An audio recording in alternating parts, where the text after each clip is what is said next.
कभी कभी अपने साथ छोड़ जाते हैं और पराये साथ निभा जाते हैं। इसी बात को समझने के लिए एक छोटी सी कहानी को सुनते हैं। नमस्कार दोस्तों, मैं सज्जन गोस्वामी मेरी यूट्यूब चैनल पर आपका हार्दिक स्वागत करती हूँ। एक धनवान व्यक्ति था।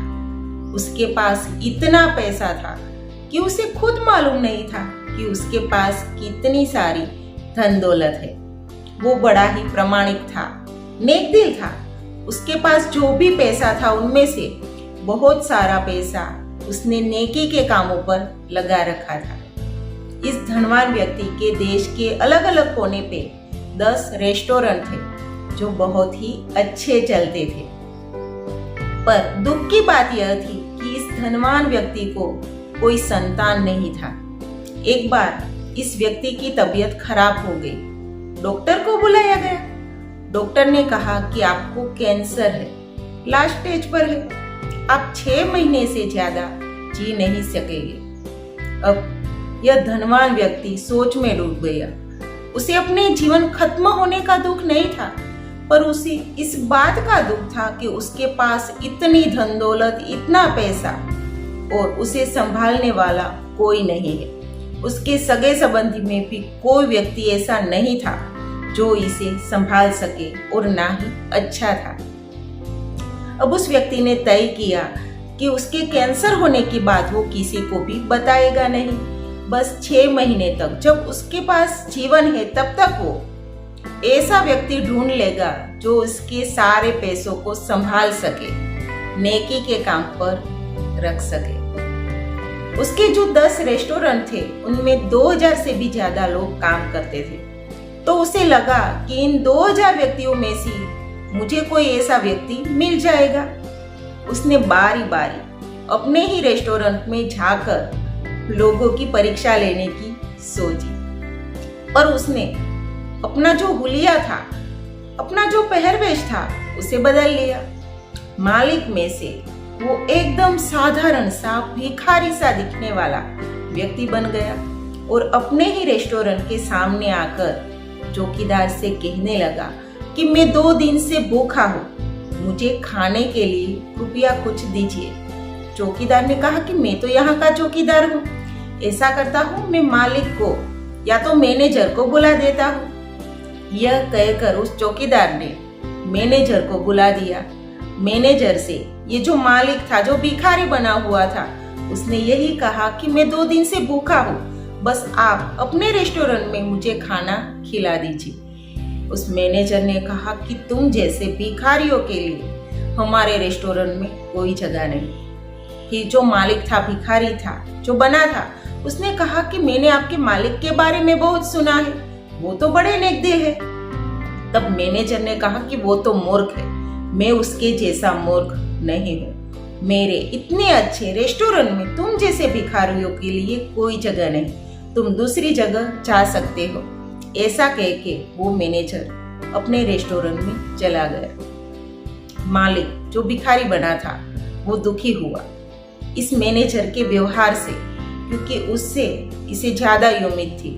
उसे लगा कि शायद ये मैनेजर उसकी नेकी को समझ सकेगा और वो ये जो उसकी सारी प्रॉपर्टी, जो सारा पैसा था, उसे संभाल सकेगा। लेकिन वो नाउम्मीद रहा। फिर वो दूसरे रेस्टोरेंट में गया। वहां भी वो भिखारी ही बना। बस लोगों से कुछ नहीं कहता, सिर्फ इतना ही कहता कि वो 2 दिन से भूखा है और खाना खाना चाहता है। लेकिन सभी रेस्टोरेंट से वो नाउम्मीद ही लौटा। 10 में से 9 रेस्टोरेंट पे वो जा चुका था। अब एक ही बाकी था, जो छोटी सी रेस्टोरेंट थी।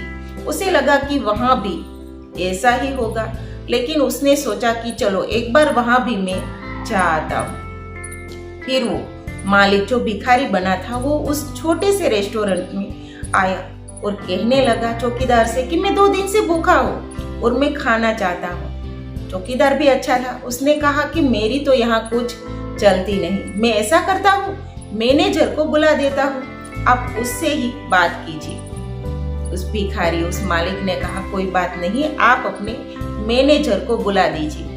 मैनेजर को बुलाया गया। मैनेजर से भी उसने वही कहा कि मैं 2 दिन से भूखा हूँ, आपके रेस्टोरेंट में मैं सिर्फ खाना खाना चाहता हूँ। मैनेजर ने कहा कि अभी तो बहुत भीड़ है, 1 घंटे तक तो वो मुमकिन नहीं। अब ऐसा कीजिए, 1 घंटे के बाद आइए और मैं आपको विश्वास दिलाता हूँ कि आपको खाना यहाँ पे जरूर मिलेगा। मैनेजर की यह बात सुनकर जो भिखारी, जो मालिक था, वो खुश हुआ। उसे लगा कि चलो, इस मैनेजर ने उसे खाने के लिए तो हाँ कहा। 1 घंटे के बाद वो फिर से आया। मैनेजर उसे बहुत ही अच्छे तरीके से अपने रेस्टोरेंट में ले गया। एक अच्छी सी टेबल पर अच्छी तरीके से उसे बिठाया और उसके रेस्टोरेंट में जो भी खाना था वो सब दिखाते हुए कहा कि तुम जो भी खाना चाहते हो खा सकते हो, जरा सा भी तुम संकोच मत रखना। जो भिखारी, जो मालिक था, वो खाना खाने लगा और उसने बात शुरू की। उसने कहा कि मैंने आपके मालिक के बारे में सुना है कि वो बहुत ही नेक दिल है। तब उस मैनेजर ने कहा, हाँ, हमारे मालिक, मेरे मालिक बहुत ही नेक दिल है। आप शायद जानते नहीं होंगे कि 15 साल पहले मेरी हालत भी आप जैसी ही थी। मैं भी भिखारी जैसा ही था। तब मेरे मालिक ने यहाँ पे मुझे खाना खिलाया था और इस होटल में मुझे काम पे भी रखा था। मेरा काम अच्छा था तो मालिक ने फिर मुझे यहाँ का मैनेजर बना दिया। ये जो मालिक, जो भिखारी बना था, वो इस मैनेजर से बहुत ही प्रभावित हुआ और वो तो भूल भी गया था कि 15 साल पहले उसी ने इस मैनेजर को खाना भी खिलाया था और यहाँ पे रखा था। अब ये जो मालिक था उसे अपना वारिसदार मिल गया था। उसने सच्चाई बताते हुए कहा कि मैं ही तुम्हारा मालिक हूँ, मुझे कैंसर है, 6 महीने के बाद मेरी मौत है। मैं बस देखना चाहता हूँ कि ऐसा कौन व्यक्ति है जो मेरी सारी जो ये धन दौलत है उसे संभाल सकता है, अच्छे से संभाल सकता है, उसे नेकी के कामों में लगा सकता है। तो अब मुझे संतोष है, अब मुझे मरने का दुख नहीं है क्योंकि मुझे मेरा वारिस मिल गया है। फिर उस मालिक ने अपनी जो सारी धन दौलत थी उसका वारिस इस मैनेजर को बना दी। तो देखा आपने, एक छोटी सी कहानी हमें सिखाती है कि हम जो अच्छाई करते हैं वो घूम फिर के हमारे पास ही आती है और कभी कभी हमारे अपने जो नहीं करते वो कोई पराया कर जाता है नेकी का काम। फिर मिलेंगे एक नए वीडियो के साथ, तब तक इजाजत चाहती हूँ। धन्यवाद।